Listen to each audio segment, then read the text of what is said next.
My son James's new girlfriend Amanda is, to put it lightly, someone you can't really let your guard down around. James might be next in line for the company's presidency, but he's unreliable. Maybe I should be the president instead. I have always been super popular with company CEOs and self-employed doctors, so James should feel grateful I even chose him. She says stuff like this right in front of me, his mother.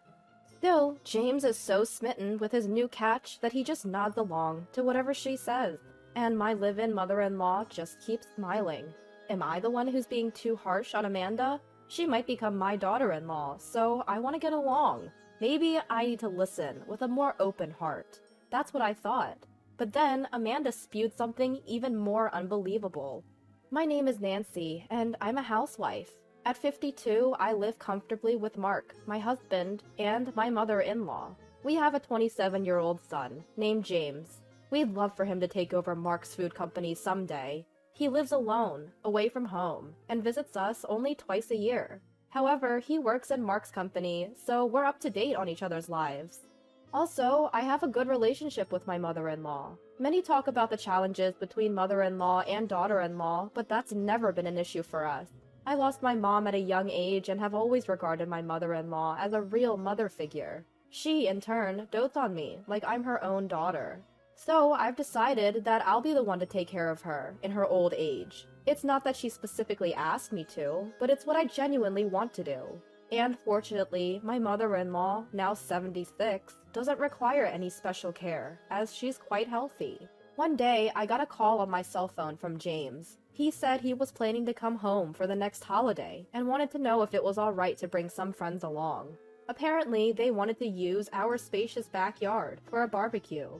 I was surprised James even had friends to bring over, but I immediately agreed. Soon enough, the holiday came around. James showed up with about 20 friends in tow. Some came as couples, some brought their kids. It was a lively gathering. As James and his friends enjoyed their barbecue, my mother-in-law and I watched from a distance and said, to be young again. They really seem to be having a blast, don't they? That's when I noticed her, a girl sitting in the shade, wearing a flashy, short skirt. While everyone else was busy grilling and chopping vegetables, she was just sitting there, sipping her drink. And James was catering to her every need, bringing her drinks, offering her food, and fanning her like a servant. Could she be his girlfriend? But I've never heard James mention having a girlfriend. Years ago, he was heard in a relationship and declared, "I'm done with love." If James had found happiness in a relationship, that would be wonderful news. I watched the two of them, smiling at the adorable scene. The day passed quickly, and it was almost time for the barbecue to wrap up. Everyone left, thanking us for the hospitality, but this supposed girlfriend was still there, sipping her drink alone. "You really enjoy your drinks, huh?" I mustered up the courage to speak to her. She snapped back. "Yeah, so what? Is that a problem?" No, not at all." "Well, bring me another beer then," she said, tossing her empty can at me. "Okay, just a moment." Just as I was about to fetch her a beer, James came over. "Mom, thanks for everything today." "It was my pleasure. I had a good time, too." While James and I were talking, the girl, who turned out to be Amanda, suddenly cut in. "James, I was getting lonely, waiting for you." In a complete shift from moments ago, Amanda started acting all sweet and clingy with James. James chuckled. Sorry. Oh, let me introduce you. This is my girlfriend, Amanda." "I'm so glad James's mom is nice. She was just about to get me another beer." You guys are already getting along. That's great to hear," James laughed. Stunned by Amanda's sudden change, I said, "Sure, I'll get that beer for you. Make yourself at home, Amanda," and left the scene. Amanda stayed on, and as it grew dark, it was decided we'd all have dinner at home. Mark was away on business, so it was just my mother-in-law, James, Amanda, and me at the dinner table. "Sorry for overstaying and joining you for dinner," Amanda said. Amanda continues to eat without any reservations, despite her earlier words. Seizing the opportunity to broaden our conversation, I start asking her various questions. "Do you have any siblings, Amanda?" "No, I don't have any siblings." "Where are your parents?" "They're in Chicago. Can I ask you something too?" "Sure, go ahead." "Do you live with your mother-in-law?" "Yes, we've been living together since we got married." Upon hearing this, Amanda exclaims, Wow, that must be tough. Poor you. I'm surprised at her response and quickly say, "Not at all. We're having a good time." She smirks and says, "Come on, that can't be true, can it? You're practically strangers." James then intervenes. "The mother-in-law and daughter-in-law relationship can be complicated, but we get along great." At that, she says, if James says so, I believe it," while looking up and nodding her head. James, clearly smitten, said, "Amanda, you're so adorable." I think to myself, Amanda sure is an interesting character. Amanda continues to make some disrespectful comments about living with my mother-in-law. Every time, I feel anxious, but my mother-in-law just listens with a smile. Based on my past experiences, my mother-in-law usually acts this way when she's scheming something. She's normally very warm and comforting, but also incredibly sharp and observant. Just the other day, she foiled a phone scam. What could she be up to now? After dinner, James decides to take Amanda to the station. While saying goodbye, my mother-in-law tells Amanda, "Come again. Next time, I'll have steak ready for you." Amanda gleefully replies, "Really? Then I'll be back next week. Make sure it's the finest steak," and leaves the house. James chuckles and says, "Amanda really loves to eat, doesn't she?" Oh great, she's coming again the next week? I feel a little uneasy. And sure enough, the next week, Amanda arrives with James, more brazen than before.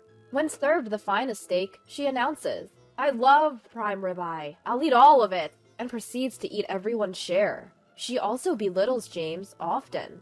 For example, "James might be next in line for the company's presidency, but he's unreliable. Maybe I should be the president instead."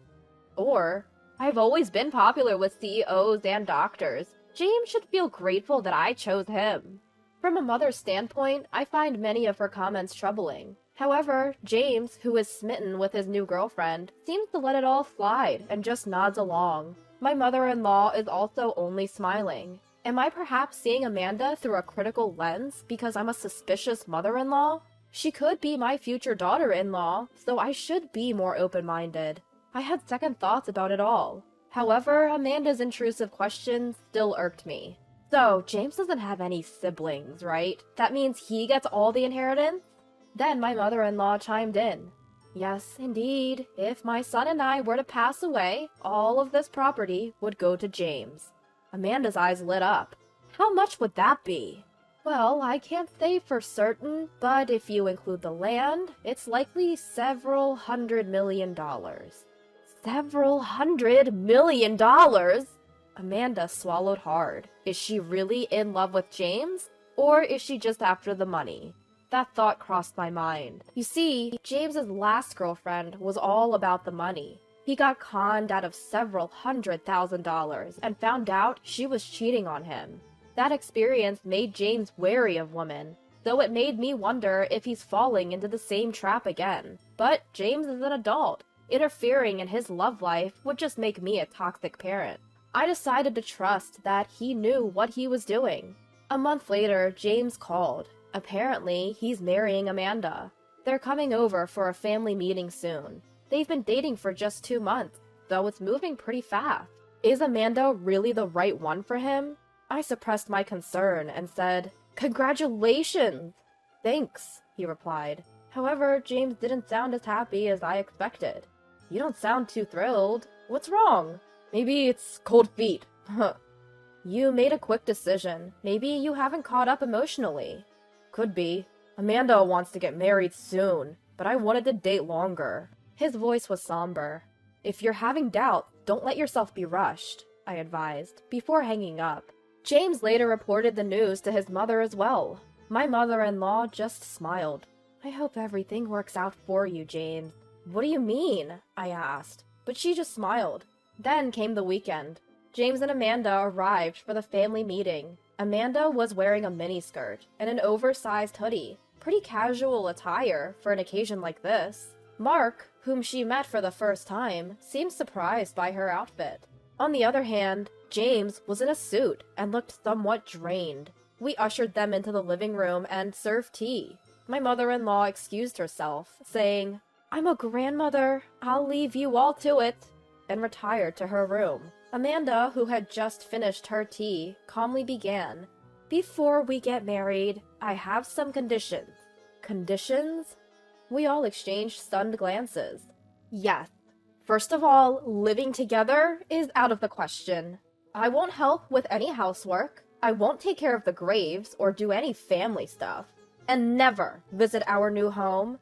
She paused for a moment before adding, "Oh, and when James becomes the next CEO, I want a say in the business. I'll have a role there." We were all flabbergasted. She continued, Yes, you should know that I am not taking care of you two in your old age. I heard James isn't even your biological child, so don't expect me to bother with that. Go to a nursing home or something." As she started rummaging through her bag. Then, "Here, this is the contract for the conditions I just laid out. Sign it." As she placed the paper on the table. Mark and I were lost, not knowing what to say. Why would she say James isn't our biological child when he is? James was confused. "A contract? Really? We can't agree to these terms." Amanda pressed. "James, think about the privilege of marrying me. You said you aren't tied by blood to them, right? Why bother with obligations? Let's just inherit the CEO position and the wealth." Suddenly, the door opened, and mother-in-law walked in. Then, "Thank you, Amanda." Mother-in-law slowly thanked Amanda. I was even more confused, not knowing what was going on. Amanda seemed puzzled by the thanks. Mother-in-law added, "Good for you, James. Learning her true nature before marriage. A great lesson." "What do you mean, true nature?" Amanda was clearly angered. "James has never been good at choosing women. He's a nice and kind guy, so he ends up falling for selfish women with bad attitudes. He's stubborn too. Even if we object, he won't listen. So, he has to realize it for himself." "Who are you calling selfish and bad-natured? Stop talking nonsense!" Amanda was furious. Mother-in-law quipped, "Scary, right? This would kill eternal love, don't you think?"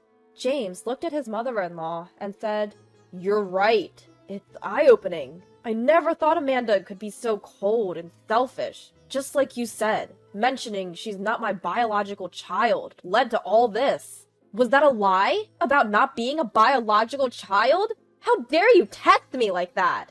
Amanda banged her desk in anger. "I apologize. I wanted James to see your true colors, so I nudged him a bit." My mother-in-law chuckled.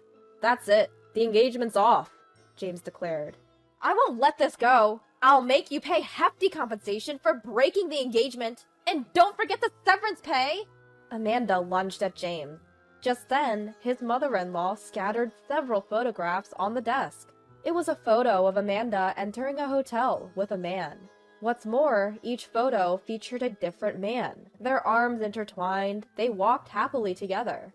"Sorry, darling. Had a detective dig these up. You've been quite busy, haven't you?" Seeing the photos, Amanda's face turned pale. "Hey, Amanda, what's the deal? You've been cheating? And with multiple guys?" James couldn't hide his shock. "Doesn't this mean Amanda should be the one paying for breaking off the engagement?"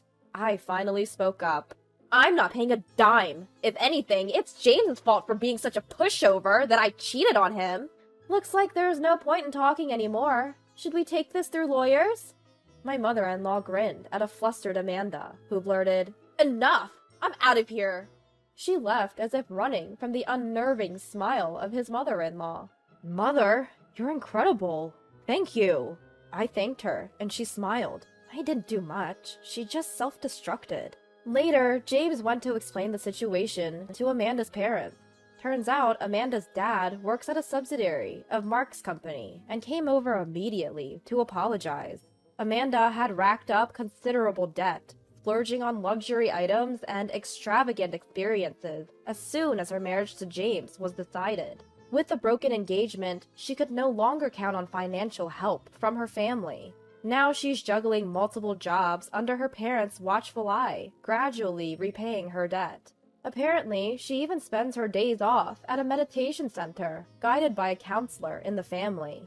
It's funny to imagine headstrong Amanda meditating. Ever since that incident, James's respect for my mother-in-law has grown, and he's learning valuable life lessons from her.